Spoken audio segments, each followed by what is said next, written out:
அந்த வரலாறு படைக்கிற காலம்தான். எல்லோரும் நினைத்தார்கள் 10 கட்சியின் கூட்டணி அசைத்து விட முடியுமான்னு நினைக்கிறார்கள். எல்லோரும் ஆடி போய் நிற்கிறார்கள். ஏனென்று சொன்னால் ஒருவர் புதிதாக தோன்றி இருக்கிறார். அந்த இரு கட்சியிலும் இருக்கின்ற தலைவர்களே அல்ல. ஏனென்று சொன்னால் தலைமை என்பது வேறு. ஆனால் இன்று இருக்கிற தலைமை ஆடி போய் நிற்கிறது. எப்போது இவர் வெளிவந்தாலும் சரி, இவரை தமிழ்நாட்டு மக்கள் முதலமைச்சர் ஆக்கியே தீர்வோம் என்ற சூழலை ஏற்று பணியாற்றிக் கொண்டிருக்கிறார்கள். இங்கே வந்திருக்கிற செயல் வீரர்களுக்கு தெரியும், எல்லோருக்கும் தெரியும், நாட்டு மக்களுக்கு தெரியும்.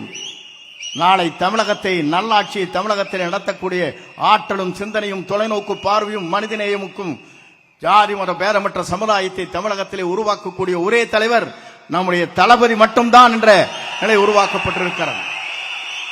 ஆகவே நீங்கள் கவலைப்பட தேவையில்லை. எந்த சக்தியாலும் தமிழ்நாட்டில் இனி நம்மை தடுத்து நிறுத்த முடியாது. அவர் வருவதை எந்த சக்தியாலும் தமிழ்நாட்டின் மண்ணிலே அவர் முதலமைச்சர் ஆவதை எந்த சக்தியாலும் தமிழ்நாட்டிலே நிறுத்தி விட முடியாது. அதைத்தான் இங்கே காணுகிறோம். நமக்கு கிடைத்திருக்கிறது விசில் சின்னம்.